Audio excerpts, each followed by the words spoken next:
so much of what we've been, I think, talking about over the past um, weeks and months here, aside from kind of practice and the domain of what we're meeting with our practice, has been COVID, right? And the just the radical change to everybody's life, and so, of course, some more than others. And because our practice is not limited to just sitting in some closet somewhere, getting happy by ourselves, and it actually involves bringing awareness into all of our life. Of course, the circumstances that we find ourselves in become the path itself, right? We take what arises as the path. That's a foundational instruction in this kind of meditation.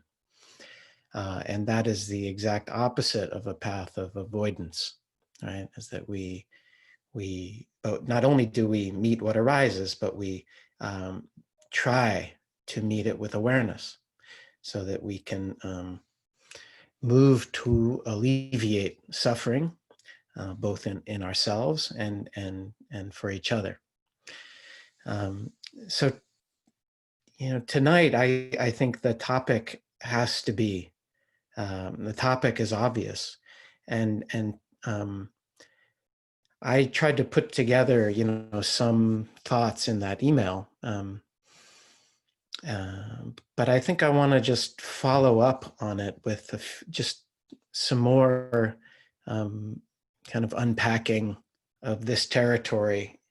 And I was trying to think about, well, there are so many people who are probably saying, who have so much to say that's very insightful and poignant about what's happening right now. And so many voices that are more important to hear than mine, right? But I think what we can do, and maybe what I can start us on as a conversation together, is just kind of focus a little bit on the practice side, but as it comes to including particularly this territory of racism in our own mind streams. And I realize that this is, this is a territory I want to be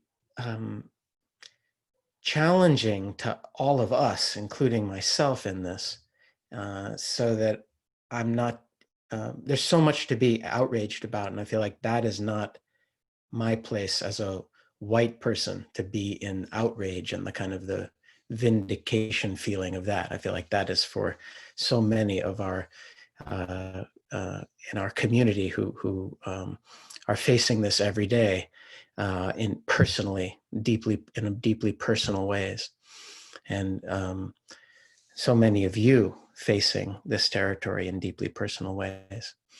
But I feel like it's my duty, because I'm here and we're meeting in this forum, to talk about this, and to talk about it in a way that feels immediate, and that is in some ways an invitation and also a challenge for all of us. And this is going to be for me too, because as I wrote in that email, this, the protections that I have as a white man they're just so big, and so many of you know that there has to be a breaking through of it, and that takes an effort, right? That takes a kind of, now these events are so horrific and so in all of our face, that helps to break through. But I want to just think together about how we can keep this broken through for those of us who have this kind of the protection, the kind of an often unconscious, I think for me too, quite unconscious protection. So thinking about, so there's one thing that, I wrote that thing on Friday, partly because I felt like in the morning instructions, I was just kind of stumbling around to be coherent. And I wanted to say something that was coherent, at least somewhat, you know, and to struggle to put words to something. And somebody shared, a friend shared something that Martin Luther King said, which is really in my mind right now, and I think should be in all of our minds, which is, and this is my memory of it. So, in the end, we won't remember the words of our enemies. We'll remember the silence of our friends. And I think that is just really important for me to think about, and for maybe for all of us to really think about in a day-to-day way. And so I want to just say a few things, or a few themes I touched on in that email. And I do think that right now, because COVID has hit so close to home for so many, there has been a kind of breaking through of our routines, and also of our mental routines, and also of for some of us, of some of the separation, and that there's actually a time now when people are changing their behavior, which is very hard to get us to do. I know I'm in this field. It's very hard to get us to change our behavior. I know not everybody's changing their behavior. I do think for many people are changing their behavior because there is an understanding that our behavior is directly affecting each other. And because for so many of us around the world, there's the visceral closeness that COVID, even, of course, it's affecting certain communities. It's affecting poor communities and minority communities so much more. And anyway, I'm reading about that too, and I think we're all taking that in a very strong way. And I think there is a way in which the vulnerability of us as human beings, which are always very vulnerable, is just, I think it's closer to people than usual. Even if it's just because you know your parents are going to be affected, or you know your parents could be affected, or you know that you could be affected because you have an underlying condition. So it's very close. And of course we are, there's this very strange thing, and not everybody's used to this, right? That you can be fine and you can kill somebody else unwittingly. That's one that I think we're all taking in. You can be fine and you can be a really good person, meaning you can be very well-intentioned. And you could be well-intentioned and you could go over to somebody's house who you care about and you could be the cause of them dying, right? That's very visceral, right? And so I think a lot of people, and a lot of people who are not used to feeling vulnerable maybe, and are not vulnerable to the kind of, racist attacks or the sort of systemic, and I think that's a very fair way to say it, systemic anti-Blackness, which is so pervasive. I want to talk more about this as we go, but so pervasive in the culture, and so sits so insidiously in all of our mind streams. I think that's very fair to say. But people who are not, many of us who are not affected by that, who can walk around, are affected by this, by COVID, this invisible thing, which is, despite what you think of yourself, you can carry it and you can cause harm. And again, propagating that might not cause harm in your immediate environment, right? We have people in our neighborhood, young people are just hanging out and, and I think feeling pretty vulnerable. But if it passes a few steps away, we're all kind of feeling the responsibility. I think a lot of us, and I'm speaking to this community, I think in this community, I'm not saying something broadly for every community. I'm saying in this community of practitioners, from what I hear talking with you, that awareness is very heightened. I think all of you are feeling responsible in that way, and you're changing your behavior. I am too, out of that sense of responsibility and care for our collective, right? And that's coming from your noble human. That's coming from your love of your fellow being, right? That's coming from a real understanding of the consequences of your actions, where we really are understanding the consequences of our actions, and we're making changes. And we're making changes that are not, they're not fun, they're not convenient, right? They're really inconvenient. Yeah, we're choosing limitation in a lot of ways, so that we can keep each other alive. And I do think there is something here, especially for those of us who are, white and privileged in that way, right? There's, um, you know, uh, you know, to feel the visceralness of this COVID situation, and to actually, and I've been reflecting on this myself, which is why I'm writing about it and talking about it. So I'm not just saying this for you, this is equally for me. I think for us to take responsibility and to think about the kind of what we are carrying from having grown up in this culture, what we are carrying in terms of kind of deep racist and anti-Black kind of ideology, attitudes, flavors, feelings, subtle perceptions, and of course absorbed from the media, from just the way we grew up, the kind of the spread of these ideas that go back to the very beginning, of course, of our country. They've been embedded. And so many of you, I feel, this is where I feel like, I know so many of you are much more educated than I am in this area in terms of the history and the institutional legacies and all of this. But so I kind of want to be, I'm humble about that part of it, but that institutional layer is certainly here, right? And that carries through all of our psyches. And this is why I want to talk about this layer of the psyche of all of us and our personal responsibility, because I think this part is like really heightened now, and we could take, I think it would be beneficial for our friends and community, I feel this, right, to act as seriously about this in ourselves as we do about COVID. Right? So there's so many elements here to unpack. But I think one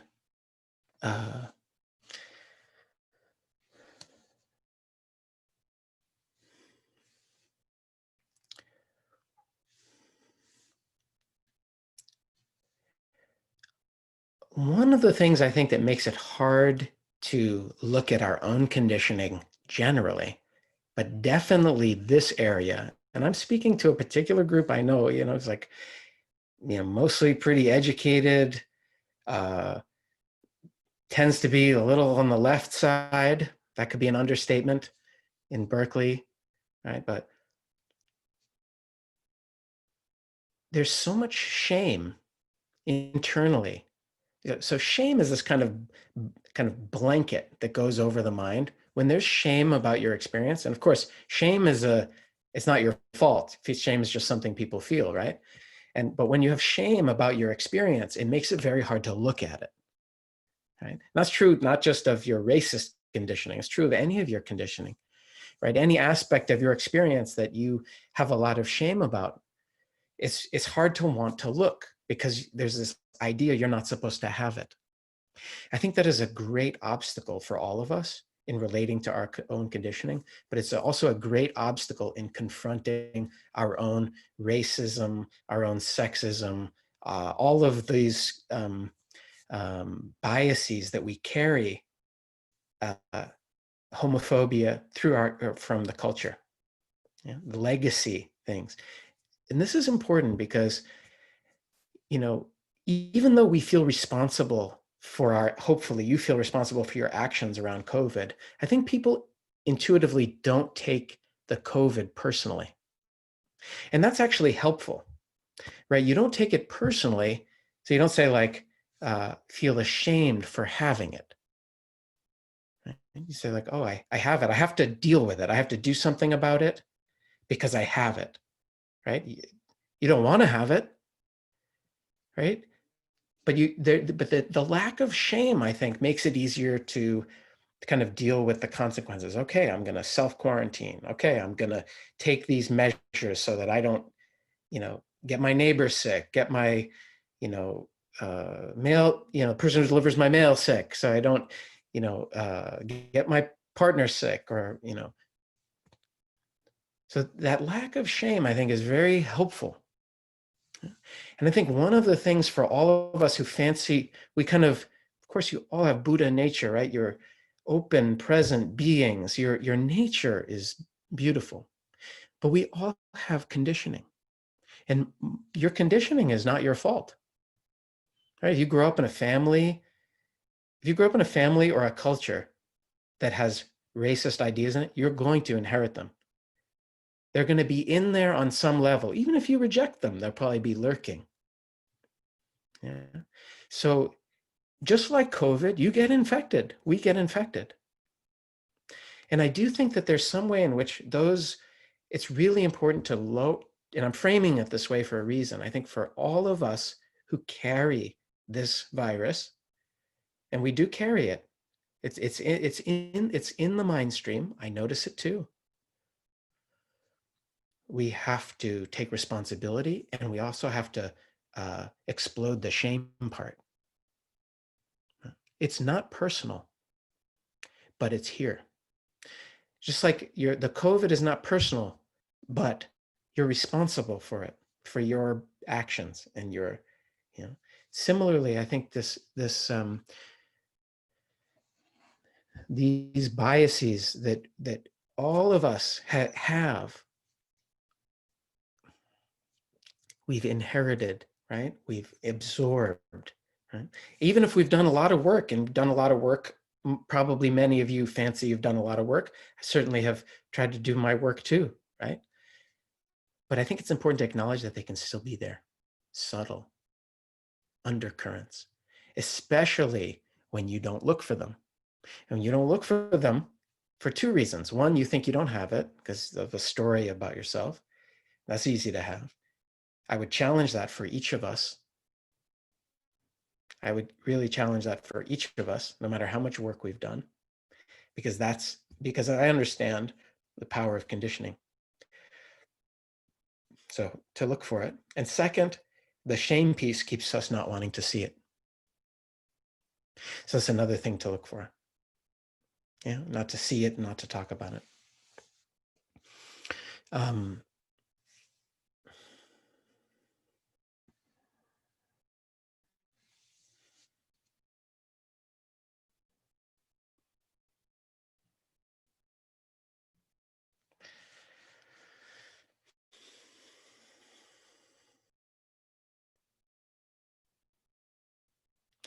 So I have a belief, and this may be, I don't know what you think about this belief. My belief is that I don't think, of course, there's a lot of individual variation, right?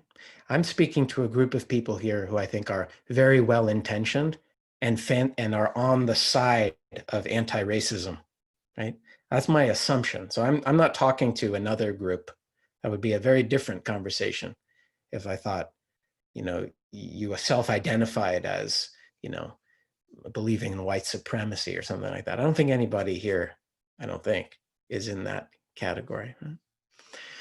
But I think in this time when we're watching videos of people being murdered and in ways, just it's unbelievable, except that I know it happens a lot, right?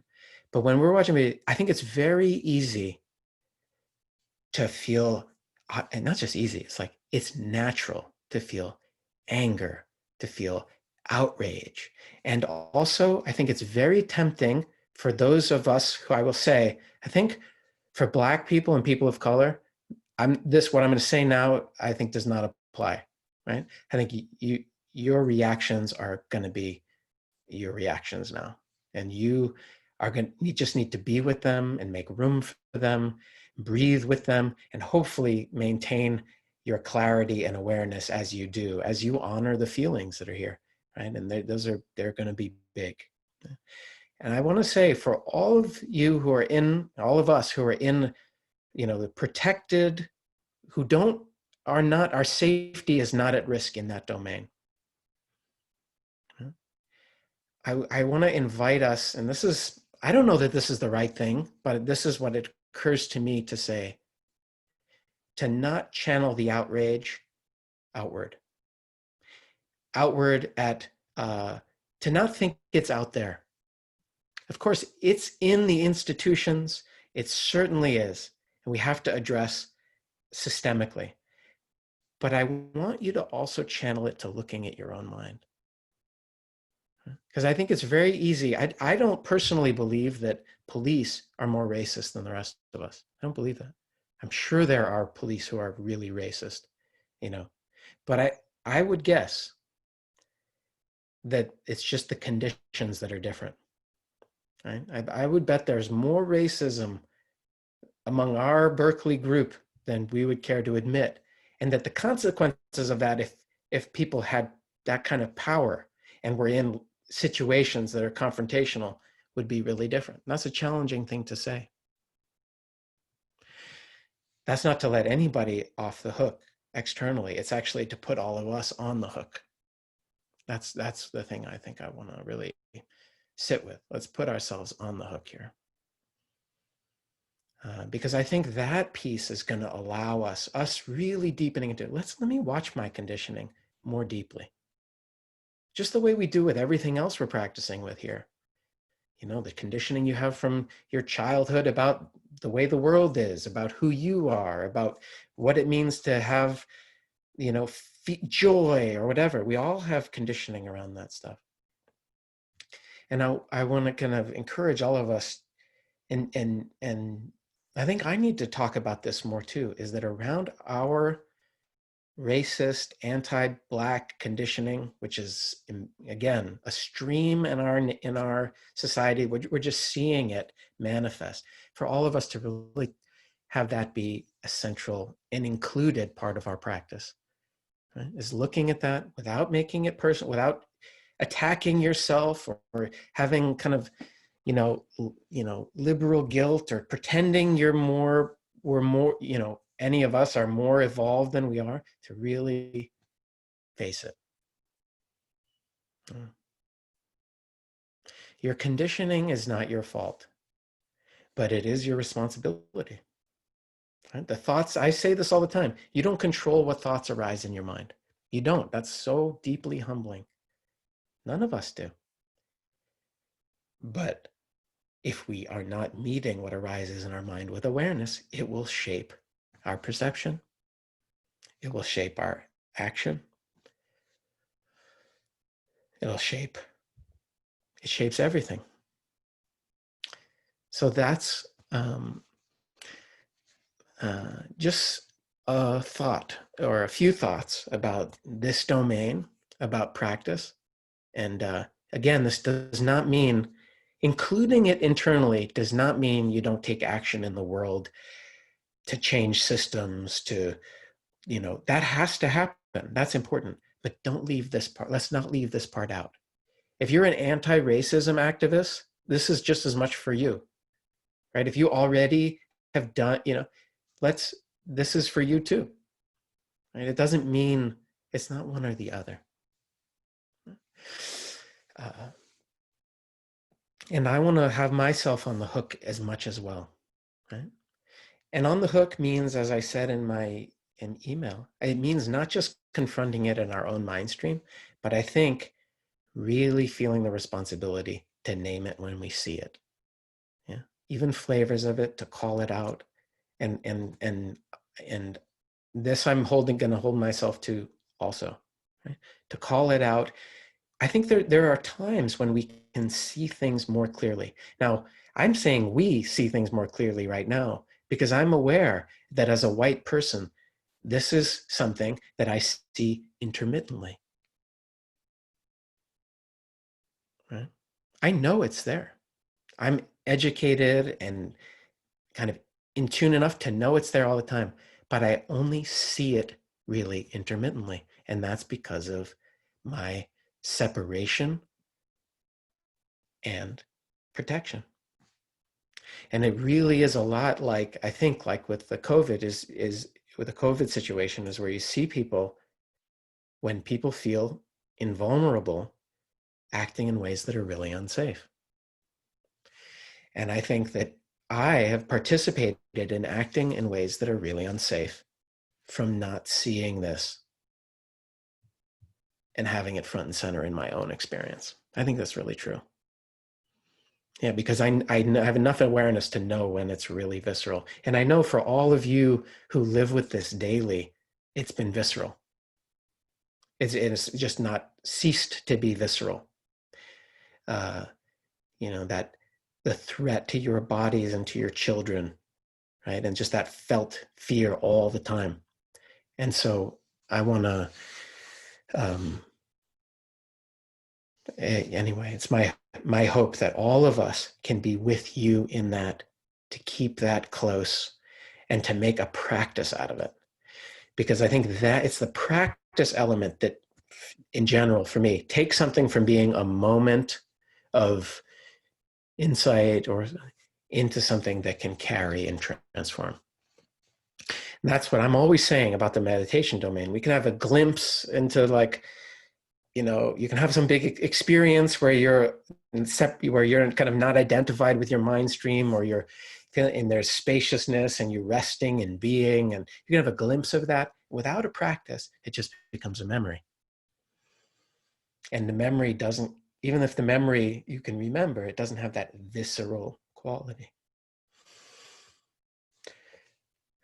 So I've said a bunch of things, and I think now maybe we can shift to moving into dialogue a little bit. I really welcome your comments and your questions, and I don't know that I have answers to questions, but I think we can have a dialogue. And I think part of what I feel is just because I have this, because we show up to practice together, and there are nearly a few hundred people here, is just to make this the topic so that we can sit in it together, talk about it together, not have solutions yet together, but keep it really present in awareness. And I really intend to for that to be ongoing for us here in this form, which is the only, which is the place that I can have a say in that. Okay. I'm going to move to the Q&A.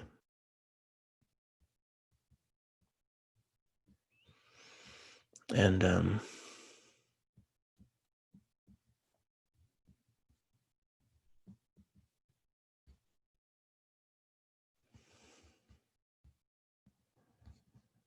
so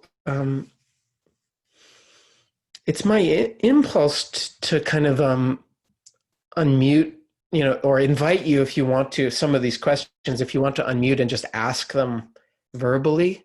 Sometimes it's nice, then we can kind of dialogue back and forth, and we can have a bit more of a conversation. I believe there's a way, if you want to pin my video, and maybe somebody can put in the chat how to do that. There's a way. Some of you had said it's kind of, when it kind of flips back and forth between the screens, it's a little kind of jarring or what have you. Nobody else will be on the video. So if you want to pin my screen, you can do that, and then we can just hear each other's voices, which is really what the webinar allows anyway. And just to say again, if you would put your questions in the Q&A and not in the chat, because they'll get buried that way. So I'll just ask if you want to unmute, and if you don't, I can just respond to what's written here. Actually, I'm going to have to unmute you. So let's see.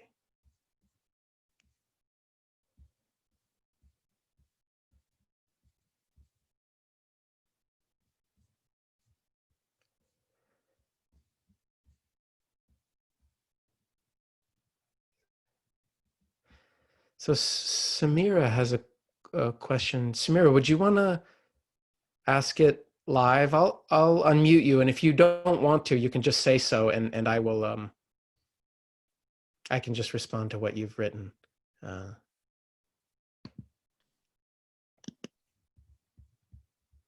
Hey.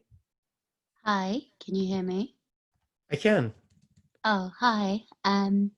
Yeah, thank you.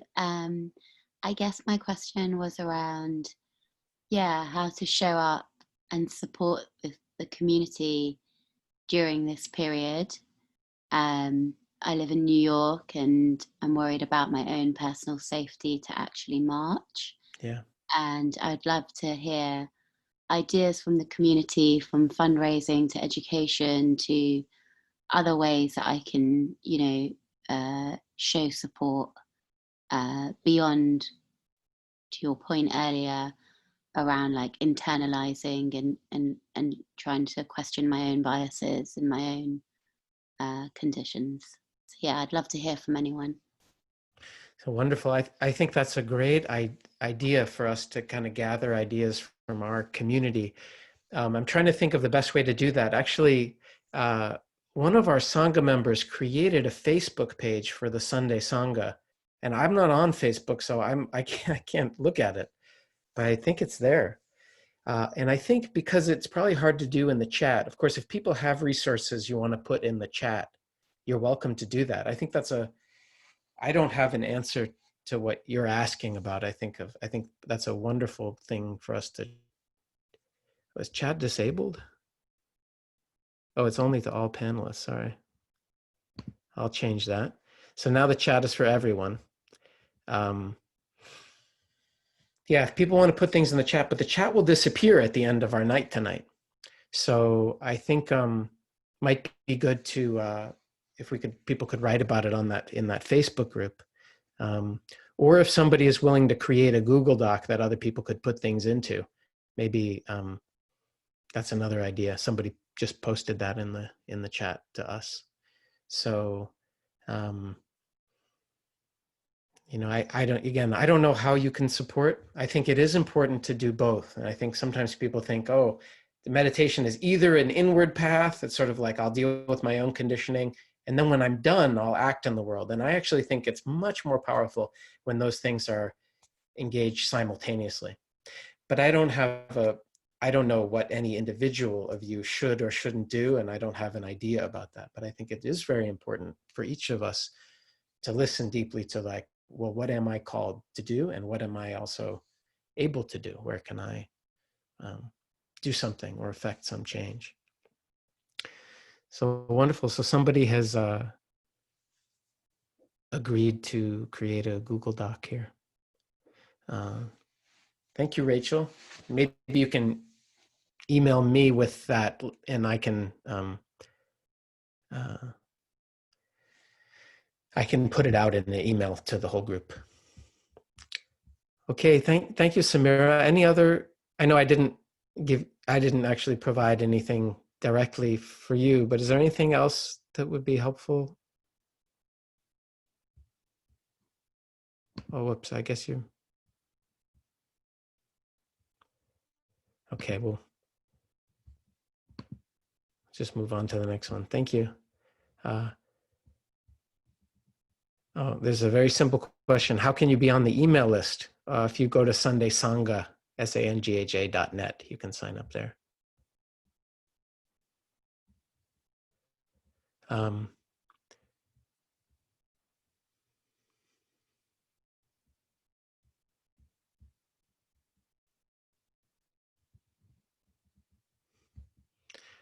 Karan, do you want to ask? Let's see. Whoops. Let's see. I'm going to go to Karen.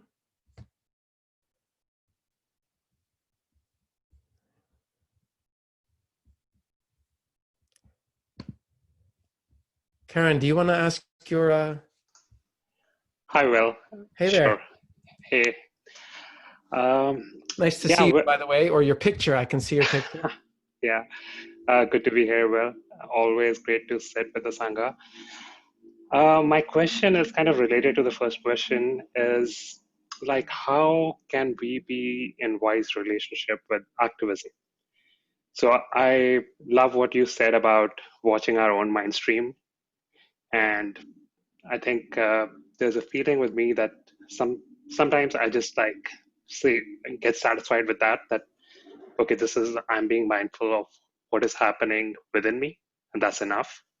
Especially like as a brown person who's an immigrant, there is so much complexity around what do I have agency around, whether Mm-hmm. that's like voting, influencing anything in policy, and so what is what does wise relationship with activism even looks like? Even look like in this kind of a setting? You know, I think to me, one of the important pieces here is that, you know, these is very individual kind of questions, right? This is, you know, I don't know what a wise relationship to activism looks like generally, but I do think that there's something, and I think there's an idea that everybody's supposed to do the same thing, right? Or that everybody's supposed to go out and kind of, you know, that activism is a thing, like it's just activism, right? Mm. But I think what's interesting, or maybe, and this is probably for all of us, is for all of us to listen deeply to what we are called to do, right? And I don't have an idea of what that's supposed to be for any particular person, or even what the issue is supposed to be for you, right? But I think for you to listen deeply, I'm guessing you're acting in lots of ways in your life, right? Whether you identify as an activist or not, you can't help but act, Mm-hmm. right? And you know, knowing you and knowing your heart, right? I'm sure you're acting in lots of different ways. And I think it's probably, maybe that word is an obstacle, and maybe you want to listen to, like, how can, you know, what does my heart call me to do in terms of my work in the world. And again, some people are going to go out and be activists, and others of you are going to just sit in a room. Some of you are going to march. Some of you will sit in a room and write, and you'll affect people. Some of you will just affect people you're in relationship to, and that's a kind of activism. You know, some of you will raise children, and if I can't think of anything that's more, could change the world more than how you raise children. So I think there's a way in which sometimes, and this is just my opinion, I don't know that this is right. You know, now as I said in my email, you know, this might be outside my scope of practice. I don't know what it is. I'm active a lot teaching what I teach, right? This is my contribution, you know, in a big way. And I try to, you know, do other things too, but this is kind of my main contribution, teaching like this. I feel like it has value. It's certainly what I feel called to do, work with people's minds in that way. But I think sometimes an obstacle can be the idea that you have to do something that's really big. I think sometimes that's an obstacle to acting, rather than just taking a step or having one action. Sometimes it's like, well, the issues are so big, my action has to somehow be broad, or I have to save the whole world or be general. I think, well, what's the step? You know, what's this step? And so that would just be a thought for you. See if you can make it smaller, just a smaller step, and then feel into what's true. It also has to be true for you. It can't just be what everybody else is doing. Yeah. Does that Yeah. resonate or land? Or? No, absolutely. That makes a lot of sense. I think it's easy to get influenced by what everyone is talking about, especially on social media, that like, oh, we got to show up for this protest or be in a walk somewhere and like, but as you're pointing out, it is an individual choice and watching out for what is speaking to me. And like right now it is racism, but I think another aspect is it's easy to get overwhelmed by so many issues. Like there's Mhm. poverty, there's global warming, and like what is the cause right now that is speaking to you? And yeah. Yeah. None of us can do everything, but I think it is important. You can't help but do something. And so, but attending to what is the something that we can do. And I do have this belief, and this may be me repeating myself, that when you're doing something that is uniquely yours, it has more power. And when you're doing something that you really, there's some way that you can connect with it that's real, that has more power. Yeah. Thanks, Will. Okay. Thanks, Karen.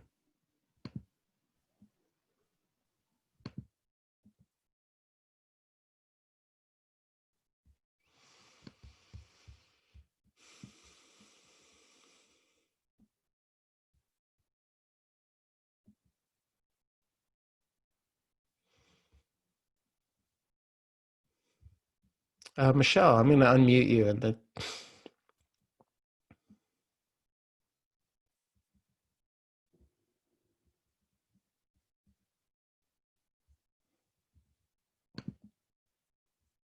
Hi, Michelle, go ahead.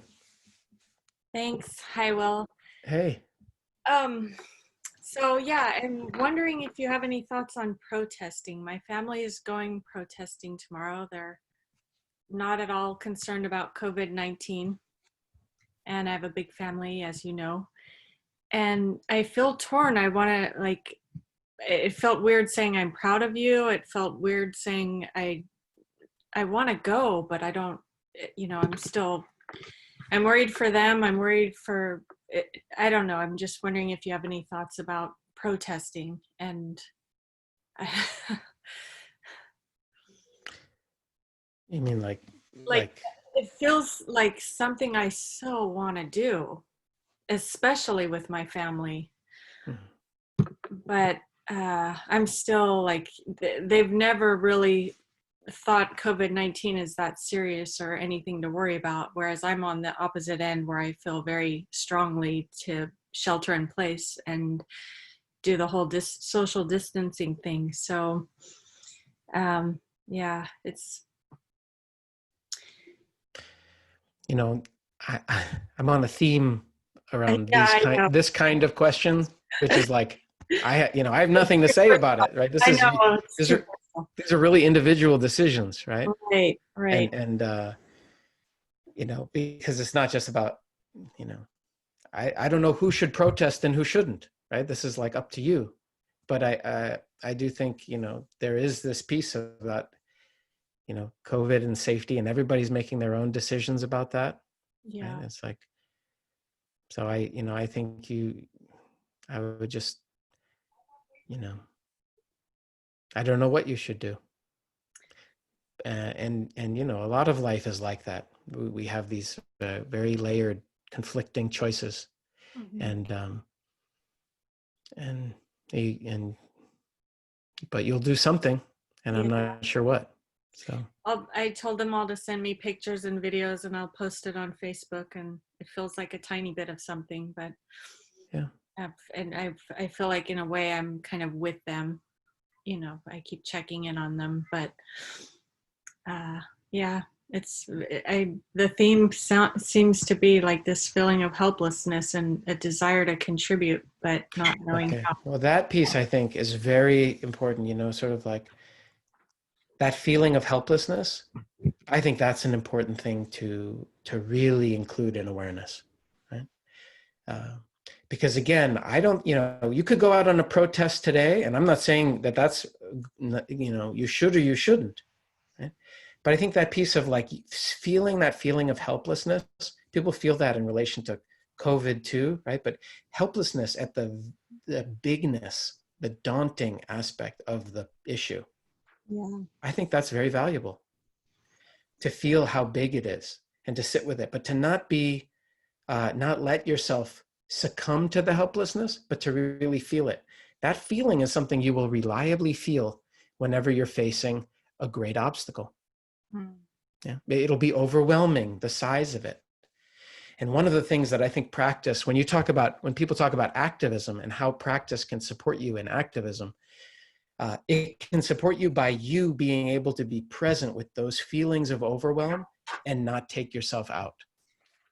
This is a huge thing. If you're going to work on, abolishing, ending racism in our country, that's not going to happen tomorrow, right? It's not going to be one march or two marches, right? Anything that you're working on that is serious and systemic is going to be like that. So for you to sit with that feeling of helplessness and be able to be present with it, right? And to not, or to miss this protest because you're not ready, but to stay active and stay in support. There's so many things you can do.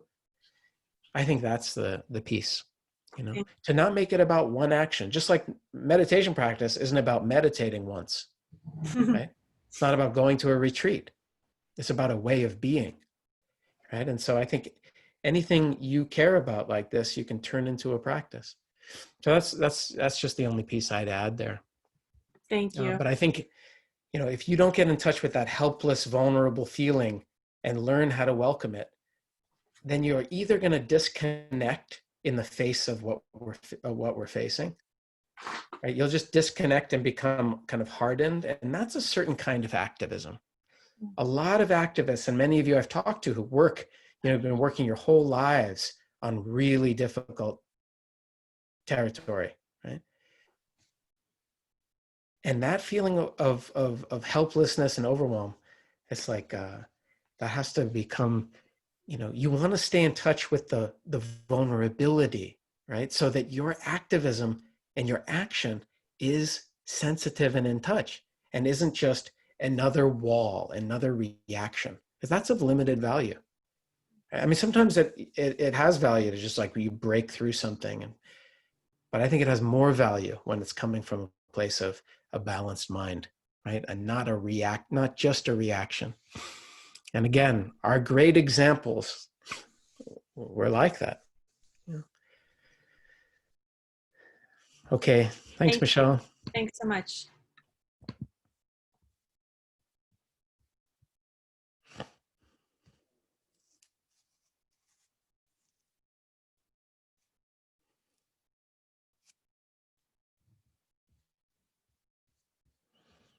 So I just want to note that a lot of you are posting some really interesting resources.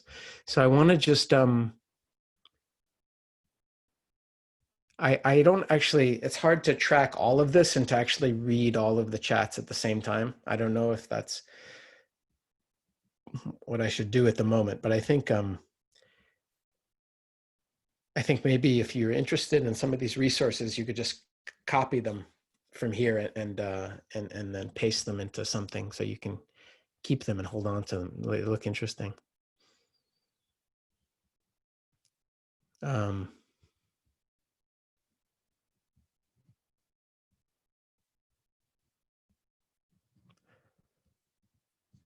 Okay. So here's just a comment from someone. Thank you for talking on this. I come from a family that never talked about what was real, and everything always had to be okay, even as racism was underneath a lot of middle-class privilege. I don't know how to talk about this, but feel the need to be part of this conversation. I think that's a really important kind of comment and also just insight. And I think that that tendency to kind of make it okay or to act as if things are okay is just it's a great wall of obscuration. And that's kind of part of practice for people a lot of the time involves a period of sometimes feeling worse, right? As we get in touch with, our own suffering or how much you know, how much pain there is when, as we become more present, we become present to all of that. And that is hard, right? Luckily, that's not the end of it, right? We also have the practice to help you learn how to be present with these dimensions of experience and to not be completely shaped by them. Right? But there is a really challenging phase for a lot of, for almost everybody, where you kind of start to see the size of the conditioning. Whether it's just your own self-critical conditioning, or whether it's racist conditioning, or whether it's conditioning around achievement or accomplishment, or conditioning around comparison, or who has value or when you have value. When you start to see the size of the conditioning, there can be a moment for people where they kind of get scared out of it. It's like, I don't want to look.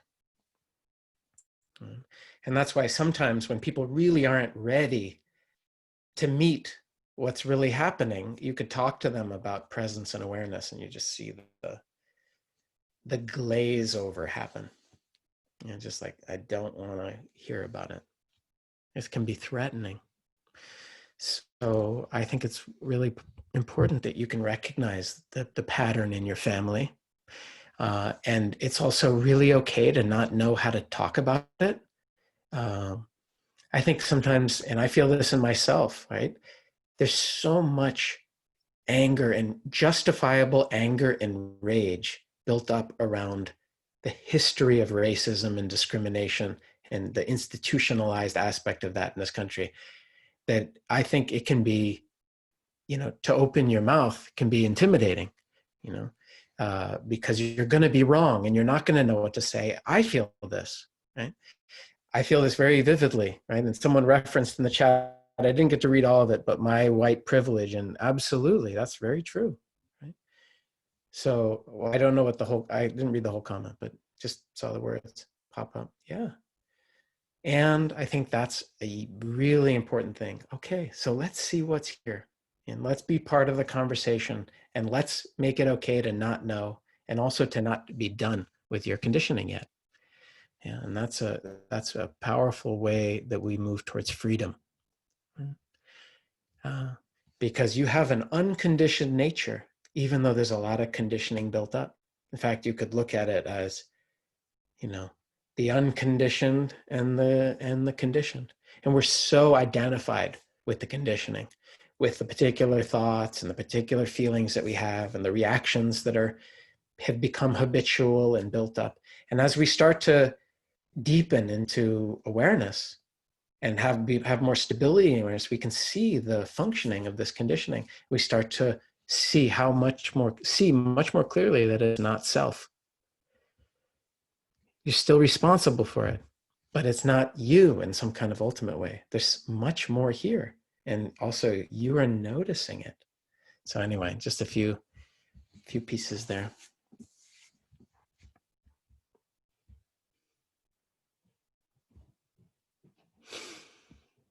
So there's an interesting comment here. Kiran, do you want to, your comment about calling out racism?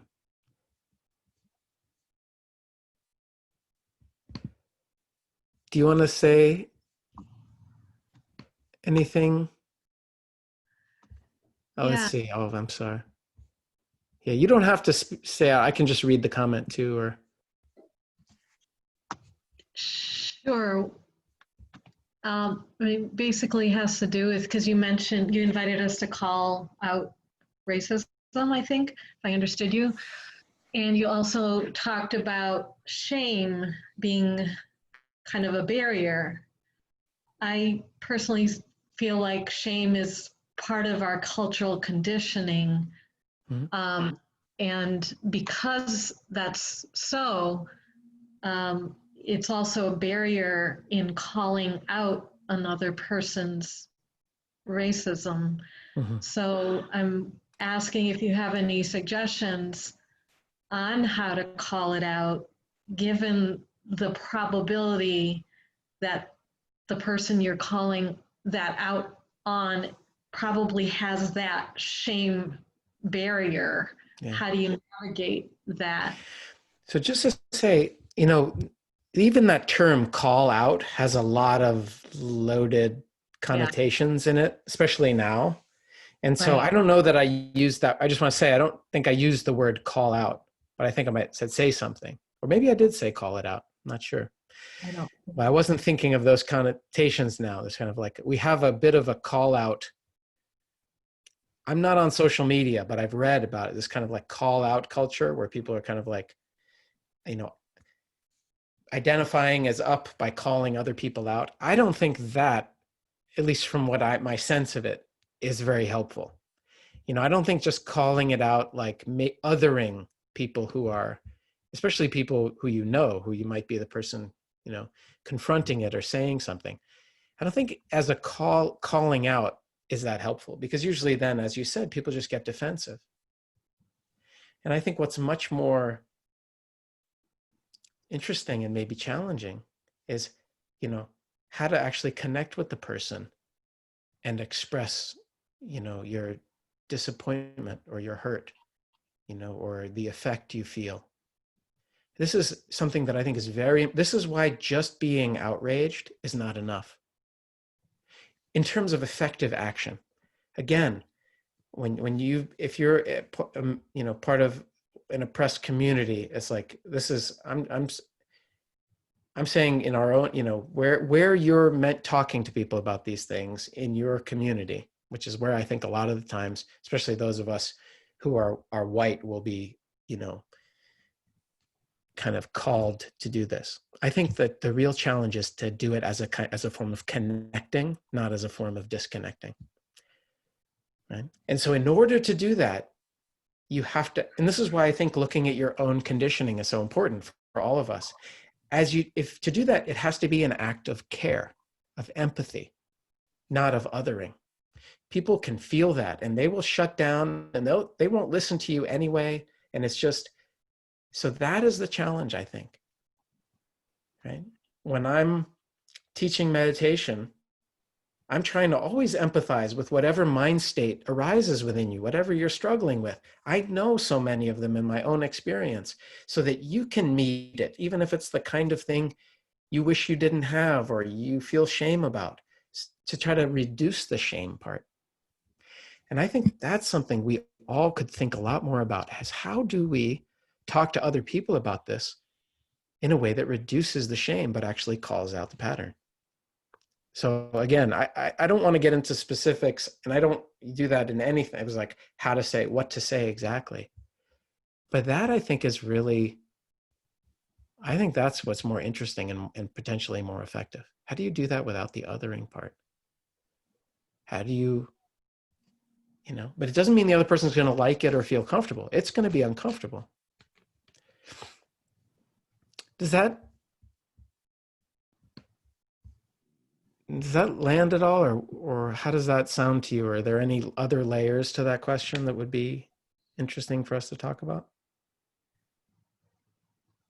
Yeah, if I understand what you're saying, I get that the othering doesn't help, and the invitation to connect.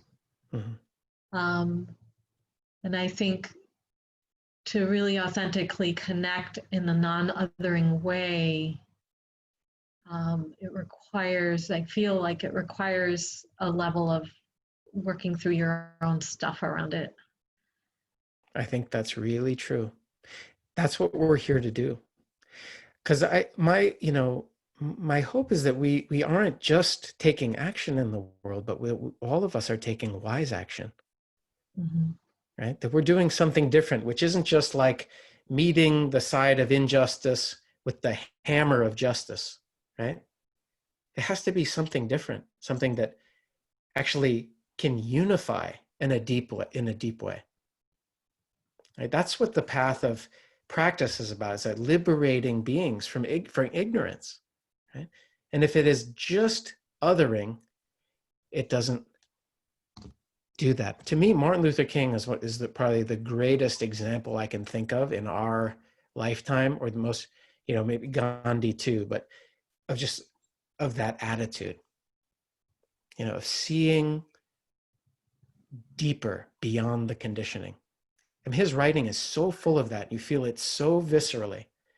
And he captures that essence so well. This thing of like, you know, you love your enemy doesn't mean you like your enemy, right? Holding both sides of that. But that love, that deeper love, I mean, that's something that I think is our challenge to us. And that's part of why I want everybody, and this is my role, right? To look at our own conditioning, right? It's not so that you don't look at the world. It's so that then when you meet it without that, oh, you're on that side, it means you're an other kind of thing. No, that's another constellation of conditioning. And that got formed. That got formed out of, the legacy of this kind of certain kind of ignorance, right? And again, right now, when there's, this is like bigger picture stuff, but that is, I think, really important. And it's an aspirational goal for us. So, I think that's the only way we're going to get to deeper wholeness as a species. Deeper love and care that transcends like the opposites, the kind of identified opposites that we're always so polarized around. Okay. Thank you for that. Thank you for that question.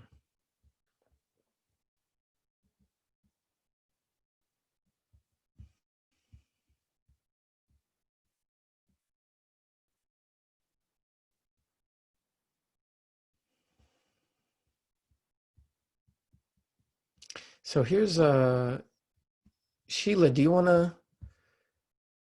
Oh, whoops. I'm just getting carried away here. It's almost 9. I guess we're going to have to stop. We're going to have to stop. There's so many questions here, so many comments.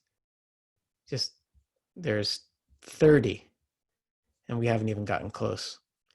So that means that we'll have to keep talking about this. So let's just take a few moments. I'm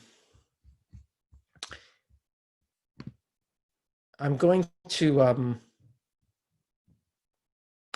post the donation information at the bottom of the chat here, and after just covering the expenses of the rent and the rent for the studio, which I'm still paying, and I'm going to donate whatever else comes in from tonight and for this week to some organization which I haven't determined yet. So I just want to name that I will do that after covering the minimum expenses. Some education that's working around this domain of helping to end or racism and in our society too. So I'm just going to post that there. And of course, you're welcome to donate to whatever organizations you want to. But this is a way that just as I think it's important for the spirit, and I'll announce where I donate it. Just to put something behind also viscerally what we're talking about in that way too. So I want to thank all of you for being here. I feel uncomfortable, and I think that's good.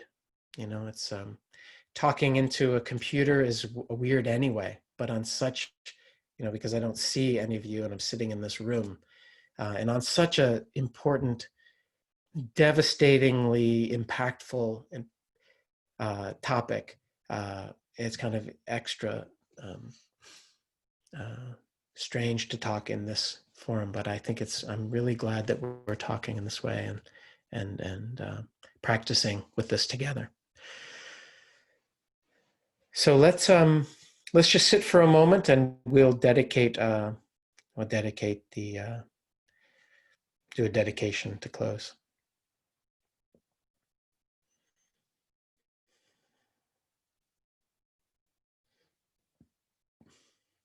So may each one of us, and in our own way, continue to look deeply into the nature of things, into the nature and functioning of our own conditioning, and into the nature of our own being, heart, mind, awareness. And in this process, may we be willing to see things and to meet things as they actually are.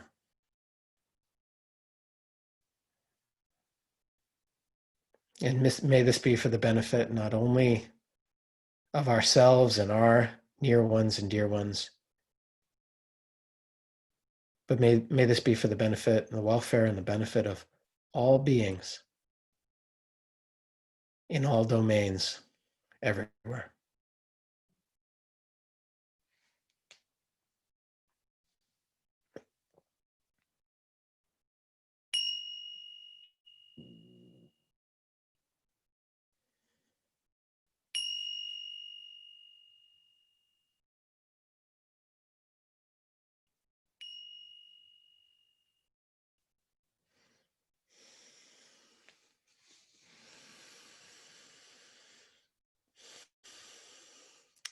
Well, thank you all. I'm glad we can be together. And thank you for all your posts. I'm going to try to figure out how to copy this myself.